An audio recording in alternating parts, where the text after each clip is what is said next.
O le aso ma le filinga. O le aso fo'i ma le matai ngatila. O le aso te tutofi ai Samoa. Ma le aso na awa ai Samoa. A le aso ina. Le ale fai salamo. O le wha mo o taungu o le na awa le lea. Natu lea. Le a tātou mori la awa funga. Malau. La sunga. Whawhingainga toina. Iona tana. Pai waso. Sumairo sunga. Mala mtaina o tātou salinga.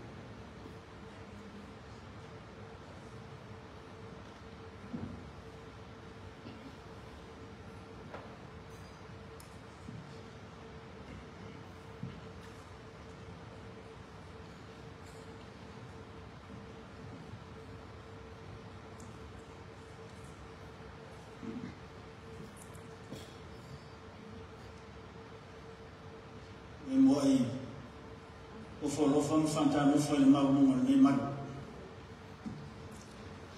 Le fiora o fioma le tamata palmia, taitaia le maru. Sofo le fioma e minister, fai pule, auto le siofo, le maru fai ngamalama. E asa mo o poto,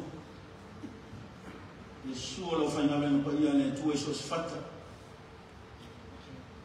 Ia tainane le maunga o tuku mai, pa ia whanuke, le nea sef, tulo, whawhelo ai swafa maru le tua tamane anu, le ngang pa ia. Amen. Ala tātou tā pua i le tua. Si tātou tāru mo le ngang pa ia. Le tua manai, le tua lagu fio le tamane, mo le anu, mo le ngang pa ia. I te leo maruenga o fofungia fo o vavena e tonu ma maru o wang.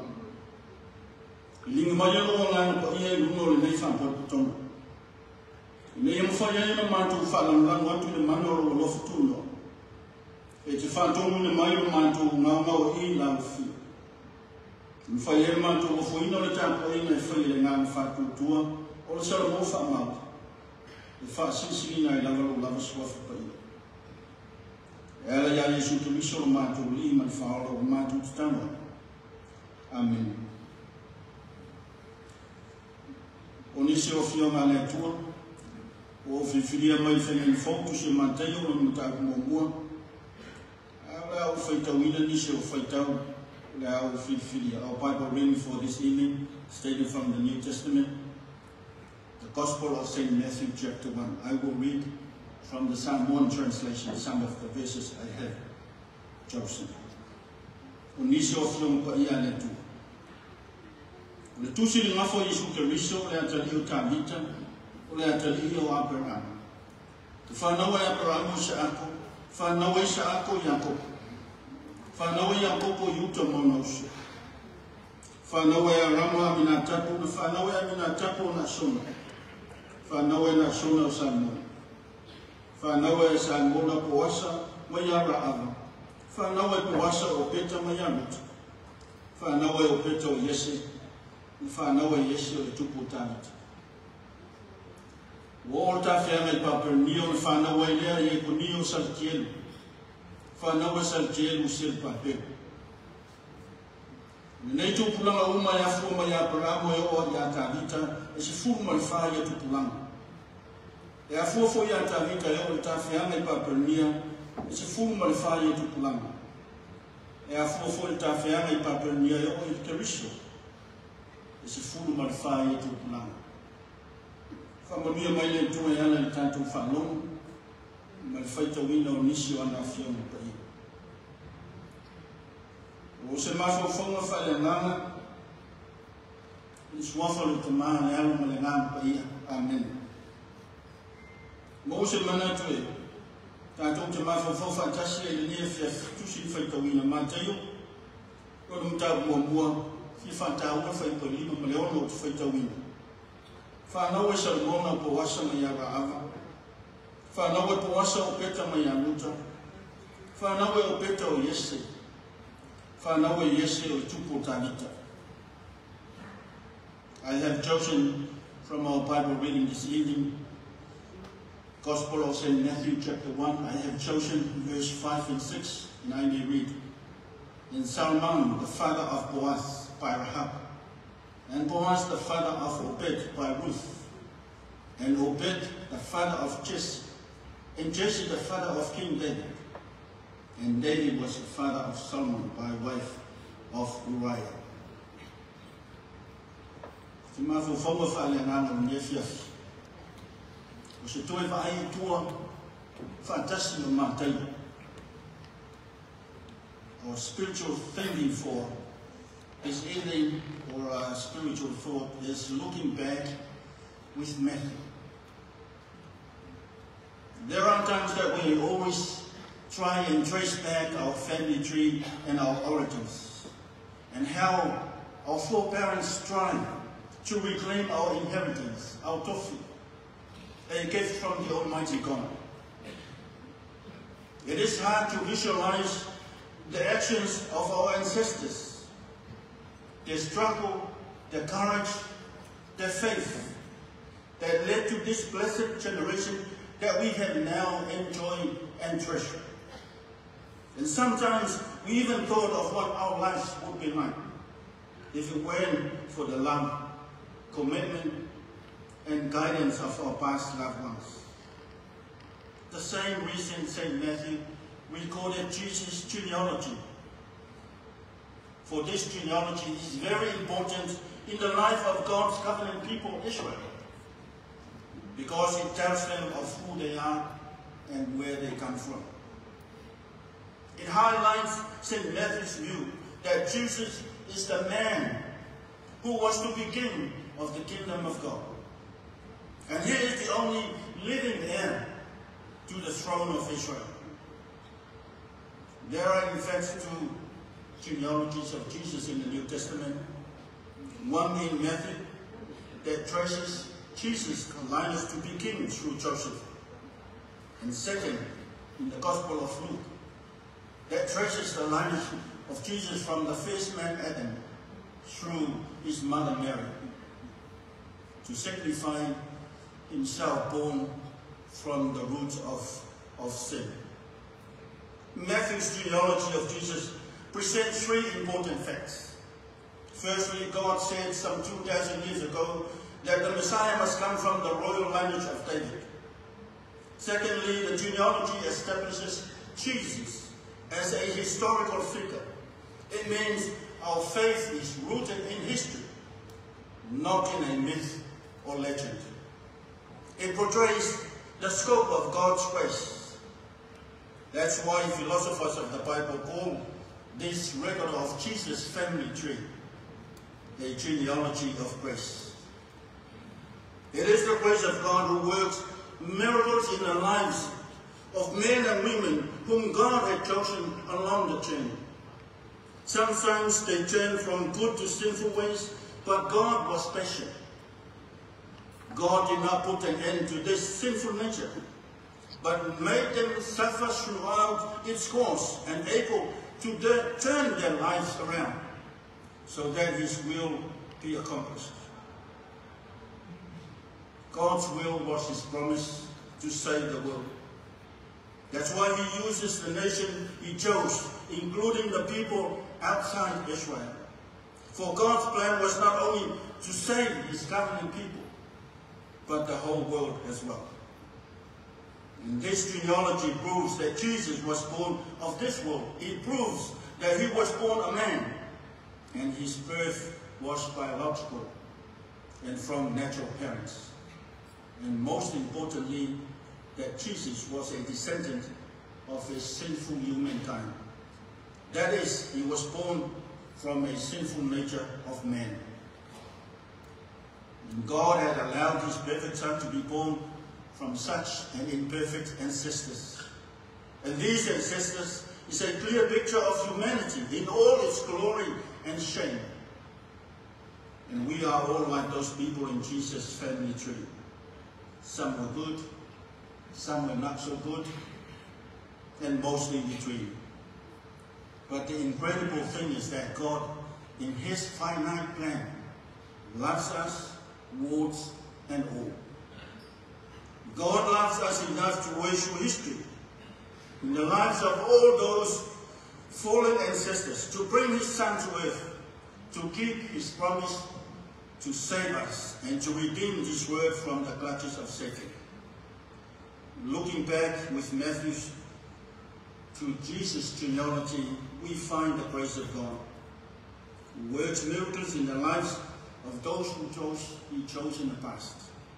Just as he guided us through our journey in our everyday life, walk of life. Today, we are humble and thankful to God for allowing Samoa to reclaim its inheritance and to the visions of the past ancestors who influenced thoughts, created mentalities, and sacrificed their lives to reclaim our tofu.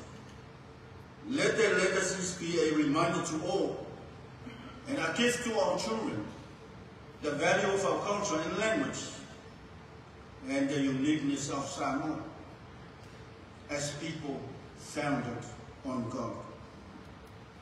O le toi vai tua, o se mana tunga i le temata, i lona amitanga, o lona tupuanga, ma le sabalinga, ma le soifua na ola mai ai. Le whapongai o le whangaro matao, le oranga o tua ama ma tua, o mawai, o wasa anatu sabalia, a sana whaingatang, o le ati ai, ma le sa ili malo. A o mai o tātou tupulanga, o tātou inoa atilian, se noa le whiringa, mo no mātou tawiwi, leo tātou sapi ai i leo langa mamia. A o le tā ua leo le toi vai tua whatasi ma manteo, i le mawha o le tāna whasolopito, o le wha o le tanga le tua.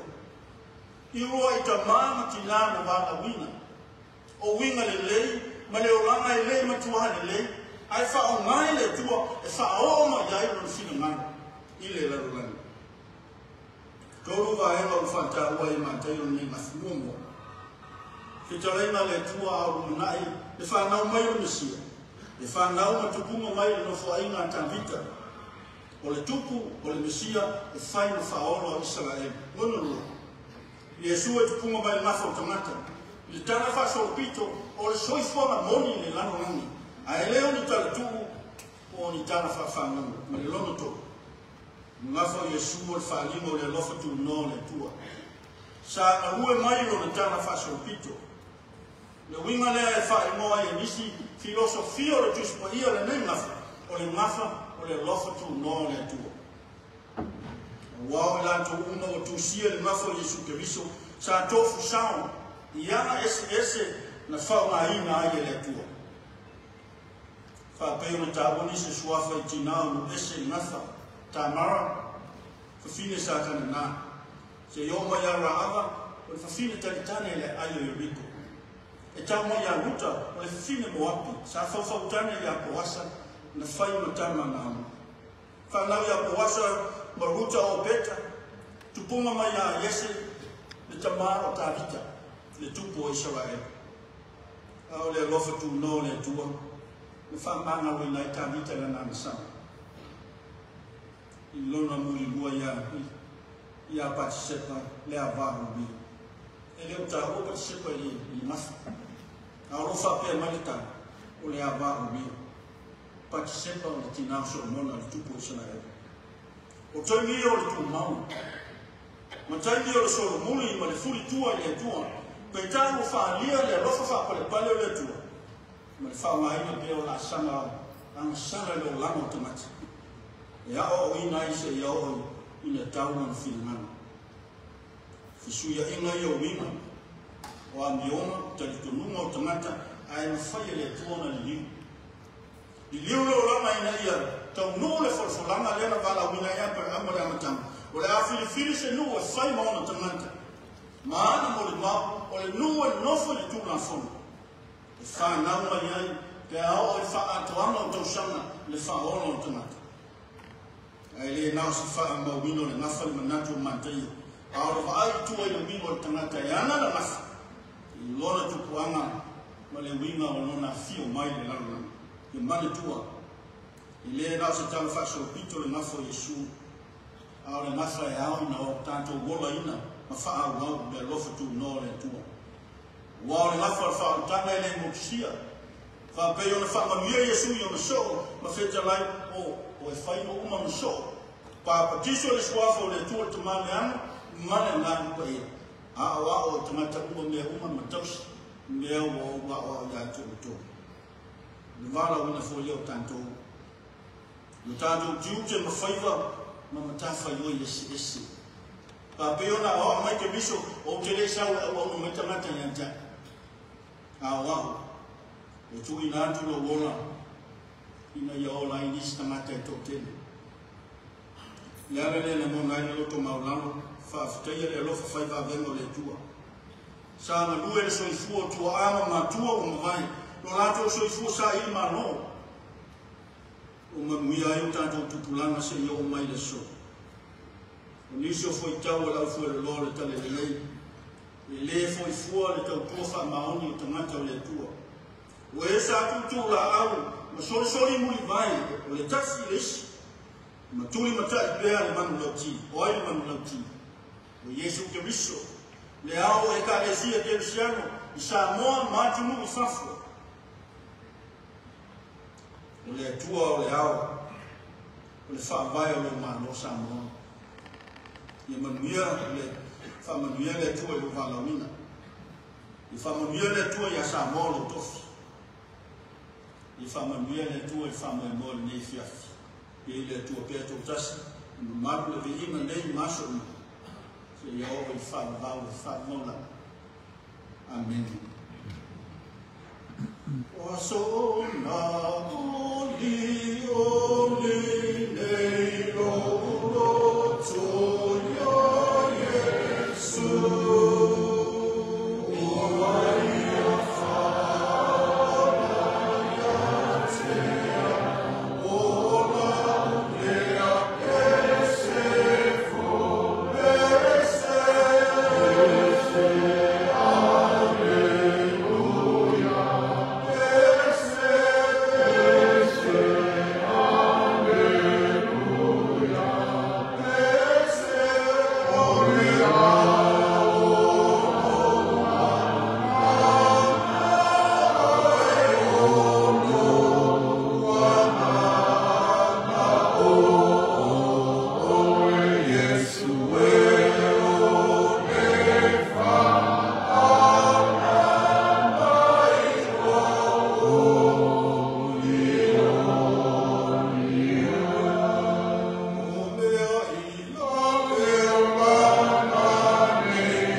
Mato yai le fiafi.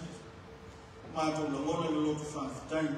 Wa wea le whaapotonga ma le mawhitanga mato te whenua yai. Mato te le masani. O le tasi pesi.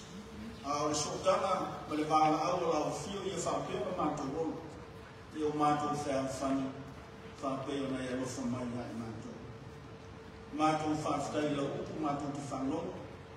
Lango ai le wingo le sofu whaatua i sofusiana. Rono ngana fisosuani. E tō maunga iai o mātou le mo whai o se mea. O mātou whai ngā whiwhiri. E meisera te te ina, mātou te inoa i Sara Valley, Jute mo whaiwa. Ma whi aunga, ma tā whai o ese ese ua e wāra wina iai mātou. Ai siri ai whawhita. No ka riso Yesu le li o mātou whauna. Lona soifu o ngā, lona soifu o pa ina. Ua, tu wane te isi lava ina loifu o pise i o se tamata o wale ana mele. O whai lama o ia matongi o la suia i mātou i tamata ansa. Ina ia toi whaafoisia i mātou le mawhitanga whaavavau ma oe le tu o le mātou tamata. Ia ia tu e vina, whani tamana i maru pulema. Nei māsuru mai o le whaavavau. Nā o lau fio e, ma lia e mātou mana o mele le ui. Sila mai au whonga i whanua i moe o le whefi.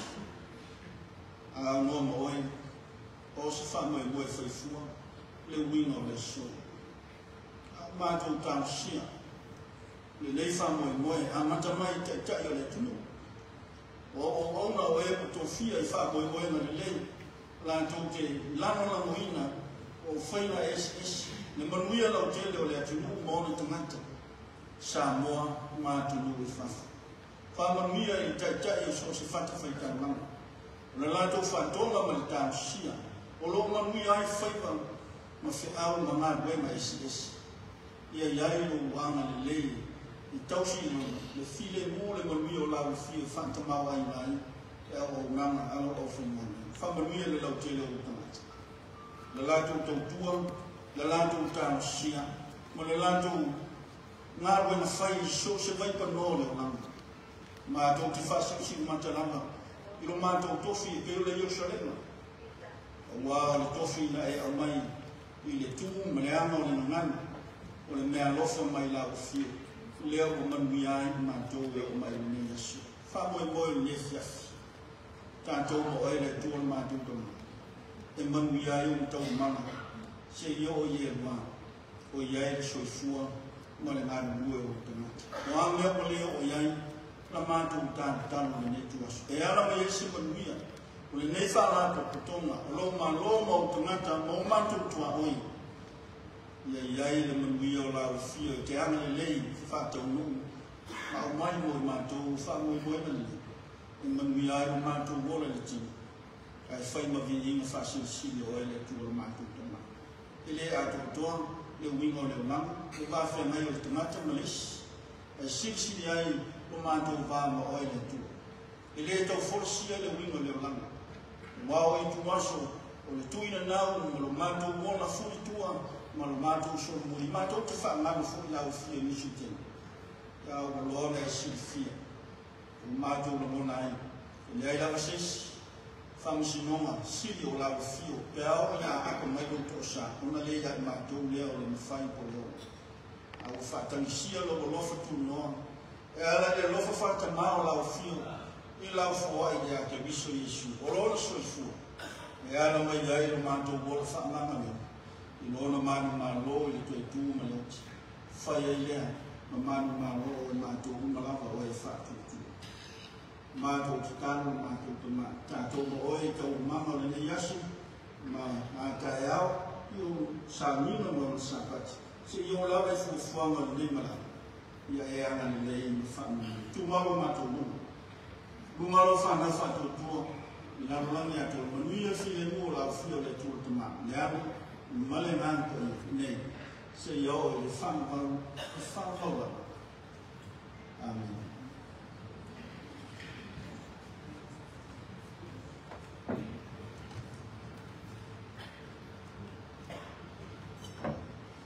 Ia, mai so pati mo le tātou wa, e tau i sa vinga meita.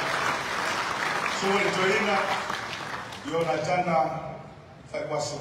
Ia, ole boto boto ina foi pai na amato le fifi e tele ai na tanto na fa pu me io rotu ai o foi nei ma ole mo tanto bati per vai fa tua ile tua sa mo tas lo me no wati ta foi o tanto fa mi me ala tua ai fa pu me atangata ya ile tali tunu ma le dai vai mo la fiafi tawa sa minute so wa fiafi ile dai vai mo le po fa feiro ile pai o le balauia a matana le tanto por kalami wa ke neuri ya wa va ya no fa tu fa au na masi ele ngata tanto fa na malama a le pai o sa mo i lona maliolasi e ya ile tala le toina to maso i falata o fe polo na sua fa na fai lo na tali do le atungie ina o foi mai ma lo e fai foi o le amo o le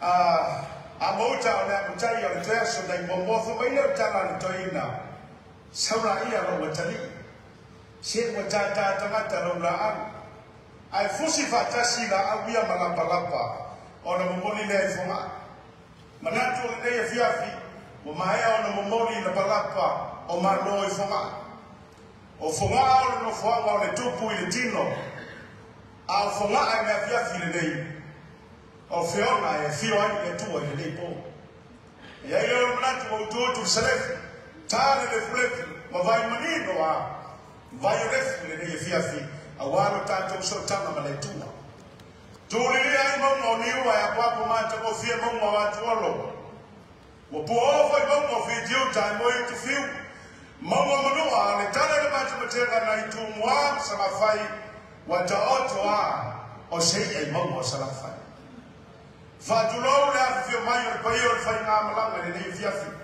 wo to fio o to tua i pro o to sivia feketa ta le la ko e wa ruai tu la wa tu ai ai tanto por kala le nei fiafi o le malama na le la wo mo le bai o fonua sa fotu la fai ko ia o le aso ma fai ngā malama ia i leo le manatu tātou au haa whatasi le nā tawa leo te fia fea la ngai whai na tā fio mai lau fio mai te mai tai pāramia le nei fiafi ma loa wā o oi le mawasi o oi le sa whapito a tana noi ngā for tuiana o oi le tuiana whapito ia atua a oi le mita afor tama aina fio mai a mita mai o au le nei fiafi lau fio man fo te lai o le siapo na la foi luma o sa mali toa o le usoli o mali toa ai tu mati lai la una mango berwasi funua fio mai bitan mai ma lau fio man te fono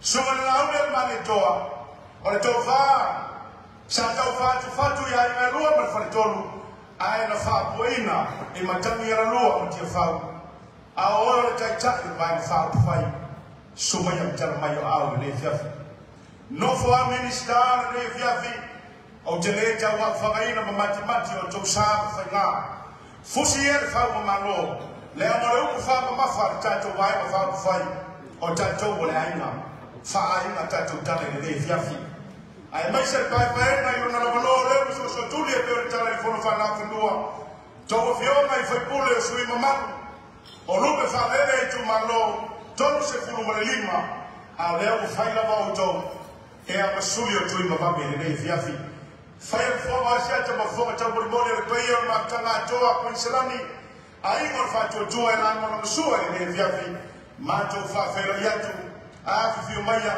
susu mai maliu mai si maia le whanga si gata tala au mai le nei mai ngore po sa momo poto a tafa malama i tafa e mo mua malama ngia o le ere ngana taupa fatu lowa e mo tu sa e tu mati lai la unga al faya mafulu ai mai se la ba o toto fo mai e tau ai tu e tau tanata a wale tau singa o le toi manu o maona te fai fatu lo mo tu mua tau si pui e filu file o moena tui sa mau a wa a inga na tau si matupu tau si fatu lo le nei fiafi mo tu sa la fai le usonga pule o sa la fai tatu toto ai mai se au ni ta ya le no mai ama te ngaloa ai ame a fio to no me pea o te fa tu lo o le wa popu le nei fiafi fai le mo tanto wala i malo O le whaatalofa lea ma le whaafero ai. Lea ngai whainga tāu o turi tamoe le tātu teni. Ai tauiri no mātou tautau fua le pua ngai ame noa. Ai na ia vai mangalo le vai nei foa i lau fionga. E le tamaitai pā le mia ma le whainga malanga. Vai atu whioi o le tala le lei. Wa rua i tu la wa tuai e le poro kalame. Au te tawasu o vai mānui puenga. Whaia o leo mo fonga o le tātou komiti sala ia ia mama. Le nei o fiafi. E le ea se whailoto i awanga le whainga malo. Ui o lea. Ui mangano i lo wolofa. I le nei mai o le fiafi. E mangalo ai se lampi o le amatanga o le tātou poro kalame. O na umanatu lea. E o le tātou tala me whasolo. Ai le ema tuole ame noa whakatole le whiunga le teitei whono. O te whiawhia whasilisila atu. O te tala ni tātou bar le fiafi. So our bar is now open. Please, our waiter and waitress, if you can help distribute and serve our alcohol. Everything is free tonight. E sa o loto uma me uma tasi ana me ele mo fai na sa o loto o lo tango fua ma e tele noa le to ruo le isi. Ya. A o me uma ma mai sa o loto e le fiafi. Ona fa bela. Ona ala fo le ama noa ta o le le. O le mo fo yo na e fia fa fonga. E ai se tala talanga o fa to sana. O le tato sa malinga. Ya mai se fo yo ni so report I fali. Vai na vai e vai tu ile tu sa mo tasi o le melea la vio te telefono suma la le malitoa ya o ye manatu le via fi o loba no le le le fa o tu tato mai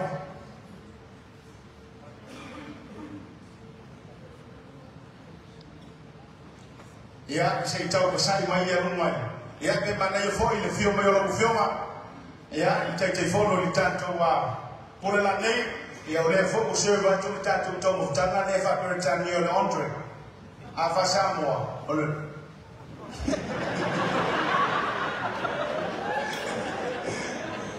o le tanto lei o le o se va tu tato entre a wete va e va ma una ile va tu tato main course e me se por tato vai tu va tato to va pa pegare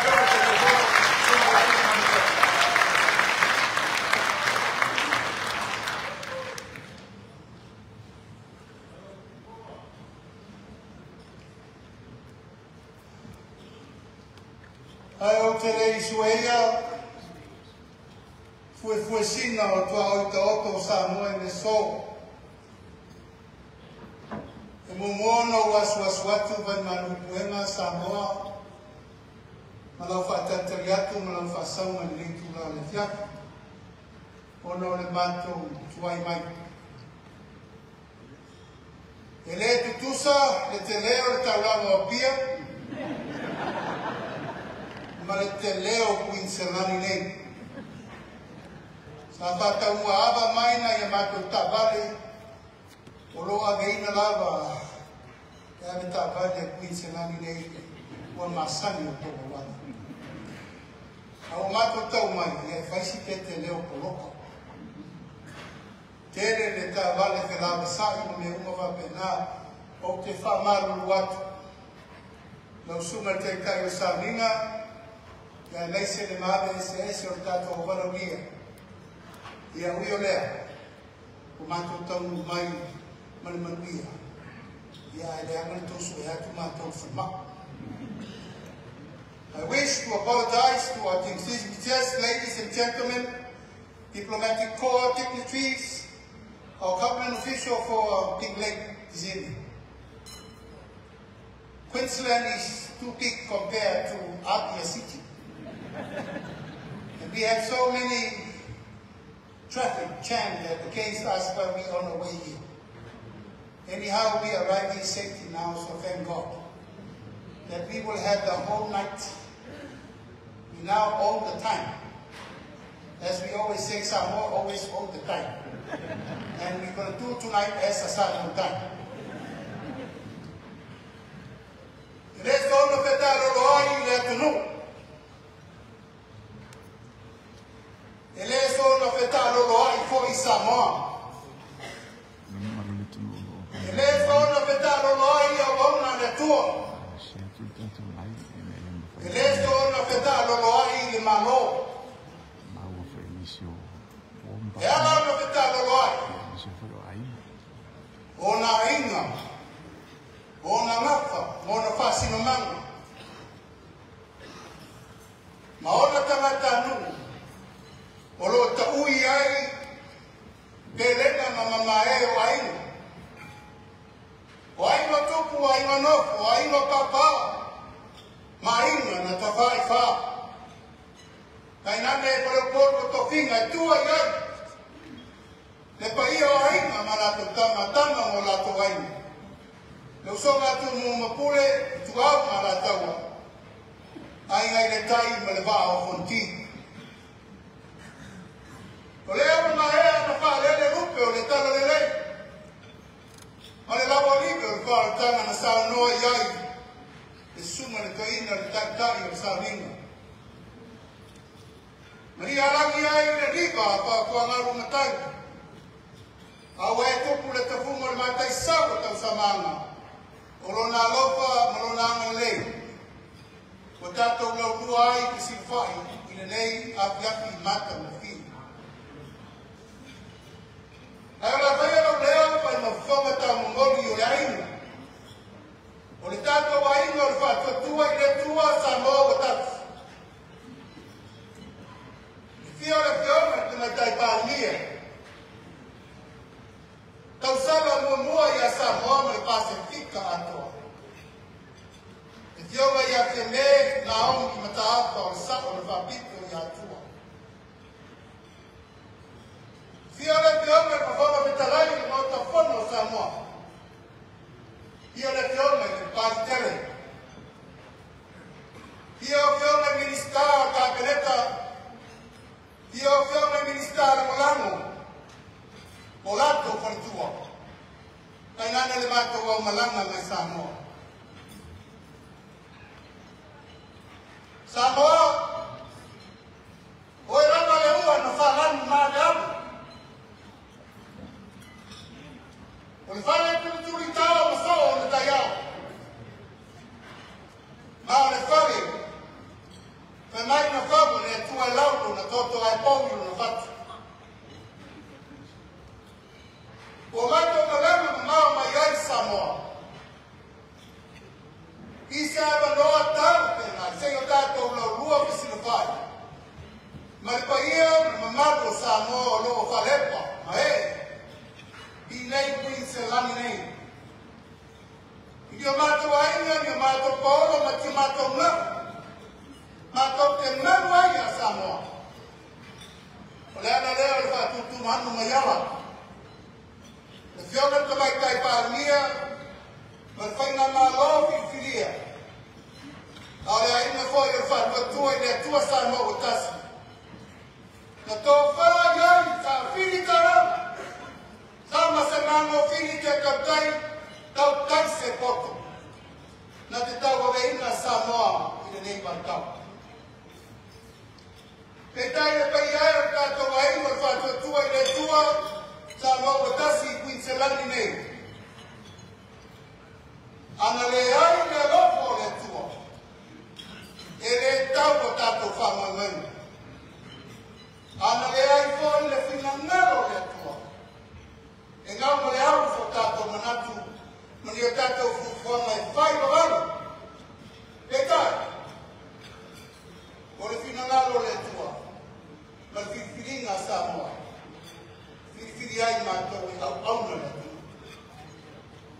Lala lea le pai ai, Samoa poto poto. I Queenselani nei. Tala tātou le tua, mai se lau lau le nei whape nei. Te o tātou lau lua visini wha. Mori atu sa mātou whape tai, ma whangalo. Yo tau whaibaro whilim malalango whatas. Lau tau tatalo le au mai po. Ua maua le nei lau lau. Te o tātou lau lua visini wha. I le nganga, whawhetai, tele Samoa.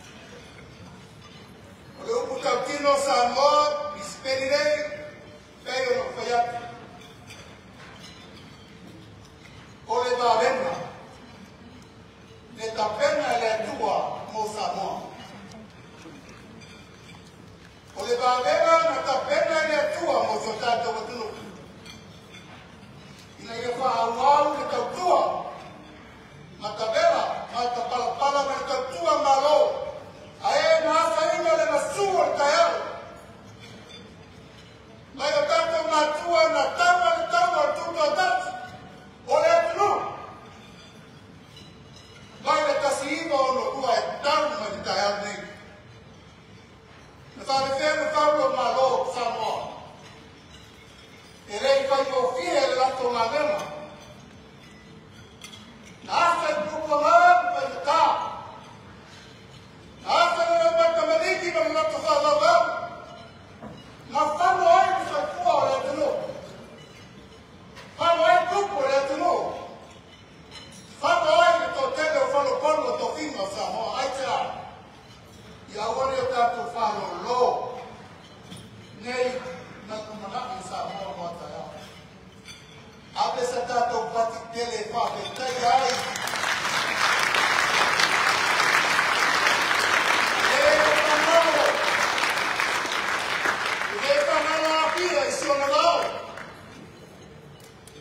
Whangalo ala mata i mua papa ma wātene le wata. Ka eto le langi ma le lato whea inga. Sila sila le tua ma sa moa i ngā luenga na whai o tātou ngā tua. Ena le afu, wāpu le tia i eke whau. O le malai o whau kuna tangi sa moa. O le mātou whiwhirina la o whāne ka whanga. E tonu le paia ni mamalo Samoa o e pare. O le finangalo leo le atua. Na o le tō fina le a Samoa. Na tō teo mai. E tau awera na finangalo. Mo le paitau. E au ai wa tō sino fia. Le anga le ai se me tasi. O lilo lau tō mai. Le kai mo fia le a sasano al malo. Leo mai ata e au nei reto te vai no Facebook. E leo malo o. Leo fa fai o fini. Alau ke le ka oi fa totua. Le ana na sa oi fa to fa la ina. O le ingoa e fa ingoa ai vai no ka fai. Ia fa totua i le atua Samoa.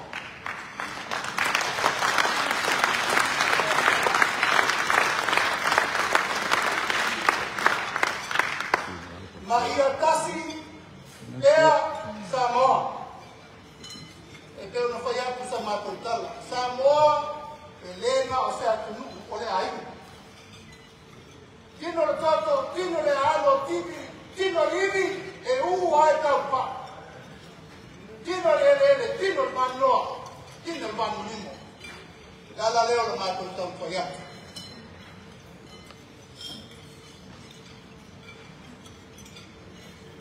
I le aso roa se fun tolu.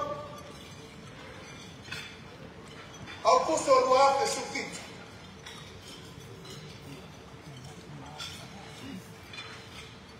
Tō tere noa i a te lei me la tupu. A wanu rono ofisa, ka te lei. E ni me wo vai, mo le o ngā tusa ai i tātou vaenga whawhai. O na wale tutusa. Le whātou whāla inga o tātou mātua na tātou o whātūru vai. Ma le mea leo tātou iai. Wā mata na sopo le tai ele.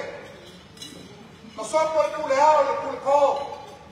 Ma wā mata ina pene māloe pule ia Samoa toa.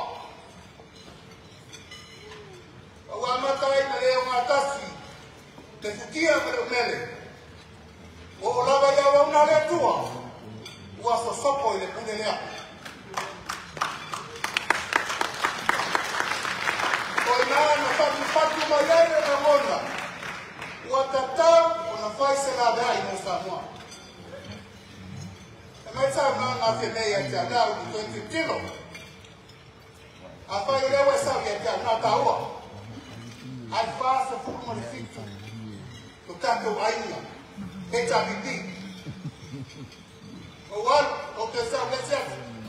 O le tali a lea whine. Lai whine, tali tau e claim the party. O whati a whine, there's nothing there to claim the hit more. Tato le te pule tato ka mata party, o pule tamata efu. Pata o atu na nafi. Tato te rei lore a male momi o me na la no falta na malo. E la dai fo sa bon na vita. Uyo lea. To auto esa vale ya fielega se mun. O le la wa le tiriva. La ufa ma va en na lo ia me parti. Parti sa pene le lot. Parti na ia ma tua fa fatama. Nasa motivo per fare notare ai portava. Aya, deve essere informato Martio Samuele. Con ma fai now, non fi me, ho fatto I already go. E va. La valuta pena ne una motato fa noi. Tamavelo io, deve malita pipi. Il a consultassi, c'est demain. Loi de l'oiseau. Le malo, et l'autre tout la forme et en fille, et on voit si nous mêmes à sa moi. Il y a un poulet par le taille. Non, tout les va être nous. Et que mal loin, il y a si nous mêmes. Amabaya Roya, le vieux moyen latino, went farm. Il est sorti. Ainsi dans le bain noir de le son. Il y a un mato gomailo lea. Mato tututo tassi morta. Fatassi. Mais le vieux moyen oro et lea et c'est fini. Tiki vai. Oi na mata na tau kule ai no fato tua ile tua sa no tasi le mato che to tonu umor pal bene ta tau na ia sta mata e osi e tau nan e anche fa tu patino ma io le ton la so to sfolo io ni lo ave lo sfolo no fa ma vai a lo ia na pal bene ai mato wa mai lo fa tu va no fa Fatto tua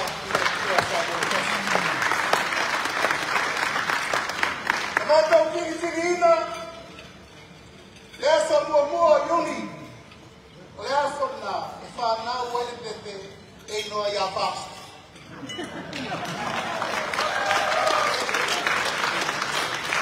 Tá mato vai, ele terminei, mas ele se lembra que são alguma Aí se há o filho e ele é só mua yuni. Olha para mana tuma na luenga no fawao fa poio tato matua. Olha asorna, olha tudo tasio samoa. Olha tasio no roa ya yuni. Fa mana tunai. Olha aso foi na, olha tato tudo tasio. Restauraro ia para fai tono fai malo ya su tono sfulu. You like tu have was full. Se fulutasi la tau no e ave, o se fulutasi, le tau te sinisila le tato faleo, o koi le una guia, o le faleo, ma o na pau se fulutasi pau, o le maota le na, o foringa na le maota fono tuwai o sa moa tai ai, le po ina tala fa malo si lalo e tanga malo na uma. O toto la una na o le tunu, e ona pule, fatu moa, ai le tai me va a fontia a topo o scasio le più. Ona na to ta pena lolea por fai na palota e tuate tu sutasi. O soi va tu palota e ton sutasi soi fa tu me poro lua soi mai sabai. Io fai una parola e la solima a venire a nuove lusutasi. Sabe uma fai una parola. Se fu uno sui mai sabai, ai se fu sui mai tumua.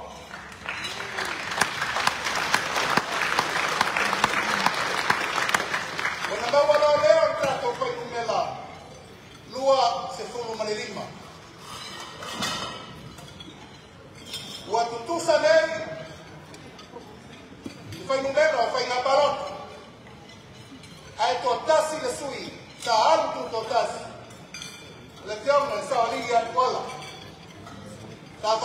mole atu una to sifia po fea na yai. Ai fili tola. E sau no for fa to tu ele tua sa no botasi. Ma to alo na to grupo oro no se no.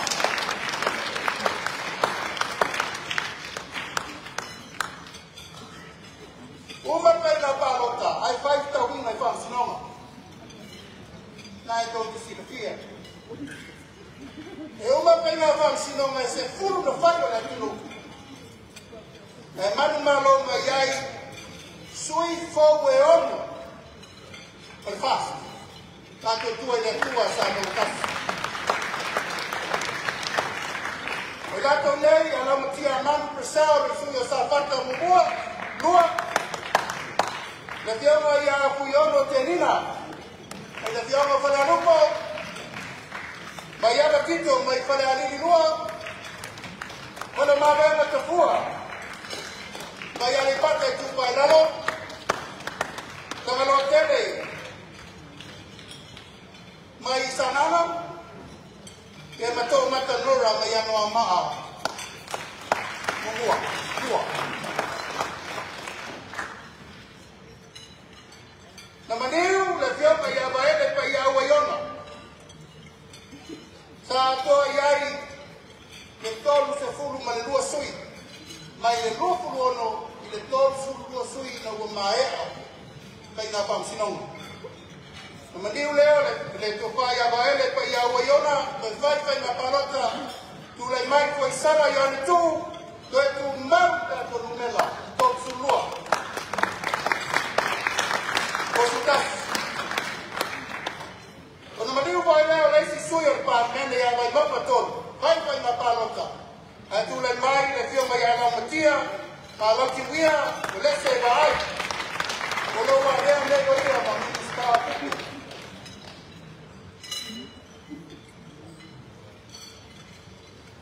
Lepas sama, kami ia, elak fai ofir matu sabalik.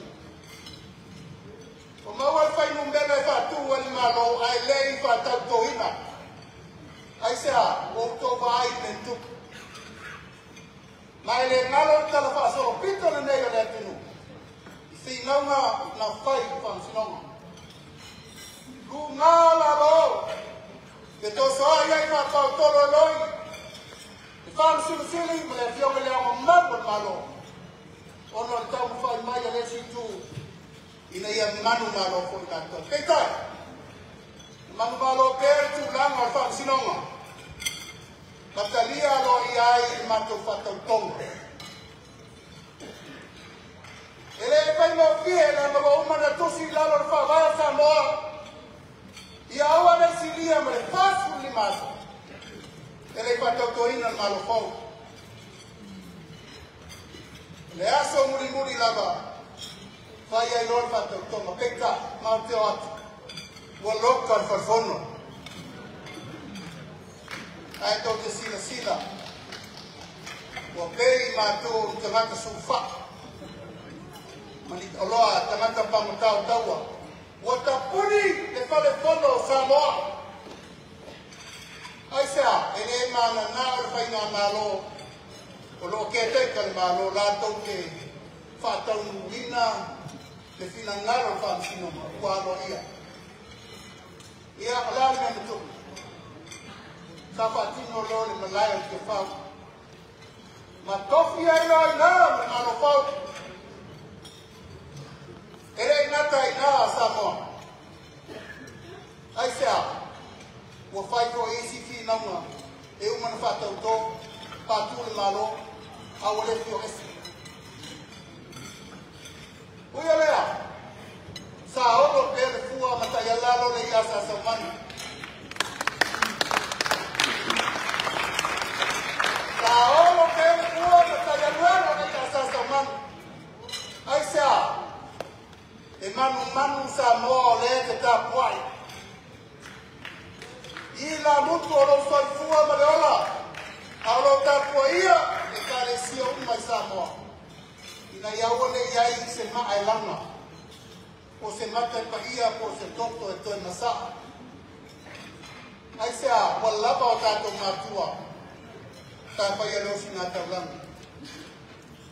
O le tala paso lo pito se malo le malolang. Tolu masina tau whaofi le wā maro. Tolu masina. Wār, at lava tau whainga alfi. E mā lofi al me mo.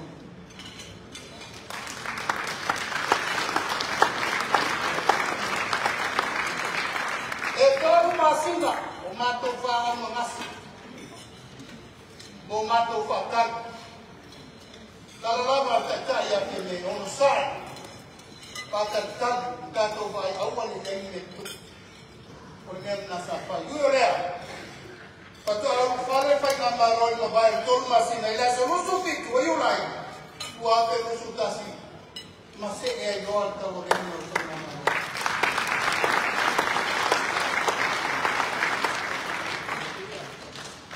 Oto sila waktu fa mai pili ano ali tu la forma de taru na te teu fa leia. Ese apili ne to le to suia fa vai na matua fa no. Fa ka tope na sui.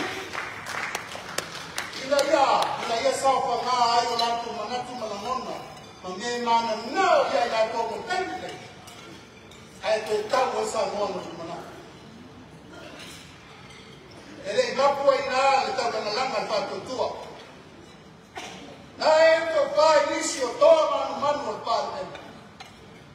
Yo me no me tua ya ale de nale.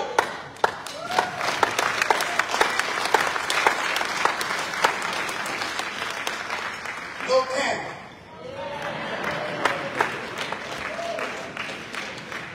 Male to pai a tu o le si lopa. Alto Fire no George's Pizza. Fama vai da la to vai no fai sama to ye papas. Ai o mai loa fili fa to le to sa montas. E faula de maro.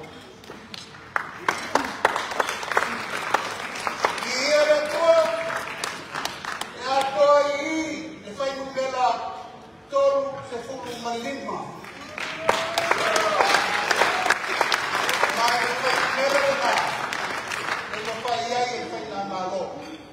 Ona fai uma mo tu la fono que te la fono foi ya está fono lo tanto fa vai como tua massa sai para ver no muito Samoa manatu tato tu le to tato te pa ya tarea tato saba bani pa ya le pa no fi essa sai no malo kaya le ma to ko mai pa to ton o le pa to ase el malo ma te to ko sama tan ma to ku na to te vaya o le pe lama pe so vale tu lo lava tau matu te na yurea sa o lo al tua ka taro le tua na te ka tena te tai au matu mo fie ye tai au ne e o matu mai tato ke la uno ko si da fa abatu le matu fa te tai me fa na lo abatu le matu fa te tai lo ko ta po inga sa mo I punselande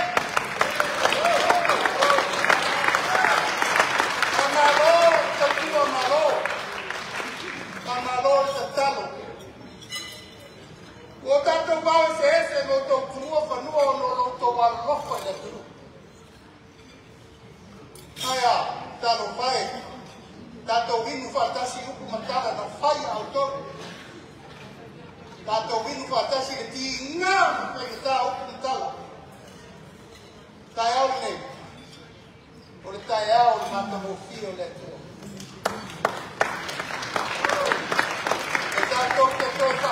Ai, e di inga me fa manuia te ia ana le se noa ia.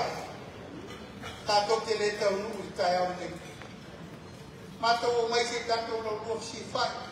Kaua se me no ngai. Pai sa tātou a whanau pai le lot. Kipi ka o keki. Tātou tau sa sami o pia pia. Tātou kusino o whakakai. Ai besi sini. O lewa mata mea Christine.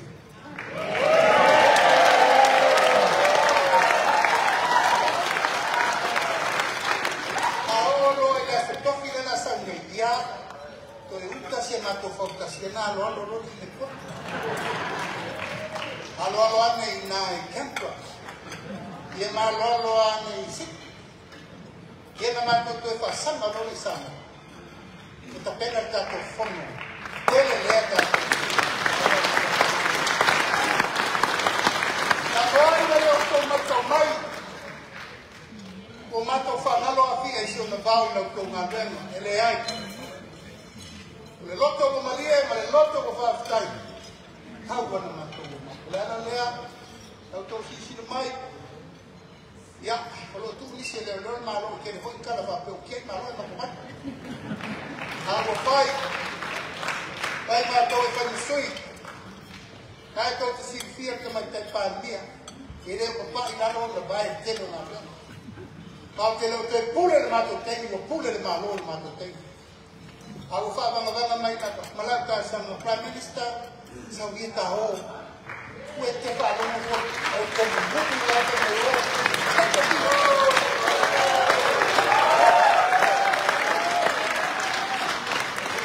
A lava ale stete kasi Australia te mananga iai.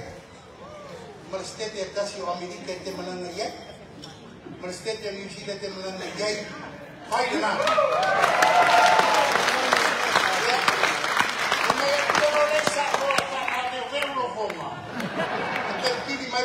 Ala mato pasol. Pangol ole mato talale. O mato manalto e tatau ano to sifia mere. O tato fai na malanga tato malo.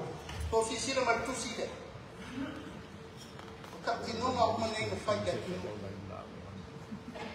Samoa a mai lo fatu tuanga mo fatu tu ele tu sa mo tas o mea ye hat mai o ke tauki no langa ala lau poni ko ke ka pe kai ole sero agu mana tau no fa pe o le i pa su pa seno me o mana ta o mana fa tino le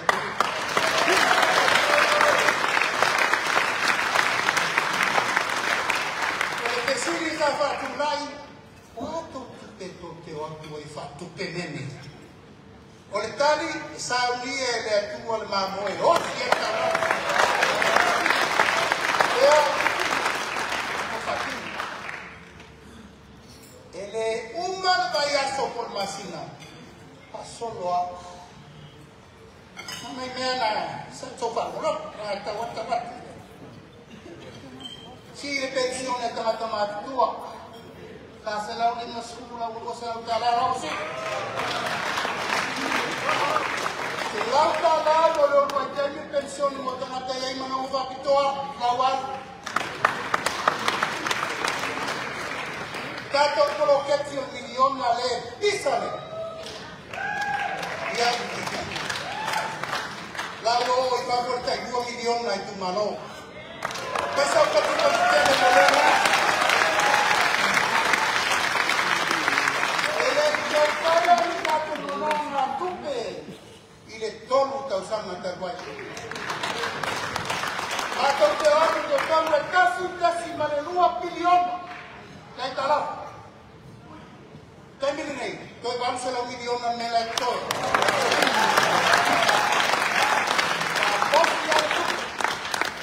Kata mo fai na ua au lava ni to e amo sa mo ni me fai isi e amo tu plana ele fan na mai e tato foreign exchange opa me pidion na tala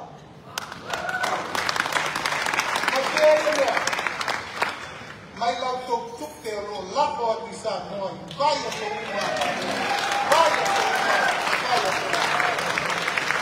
Tato wa mata mai lava kasido no rua se lau pa casi de milione, leo mai le so. Lima i leo no se la milione, tutte le tolte per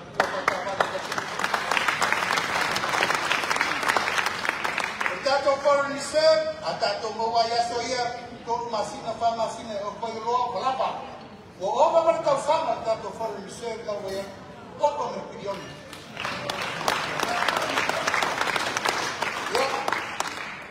La lama sasa mai on Facebook, ere sa o mamuni te whea. You have your finger, go on Facebook and Google, and there you will see the proof is there, right there.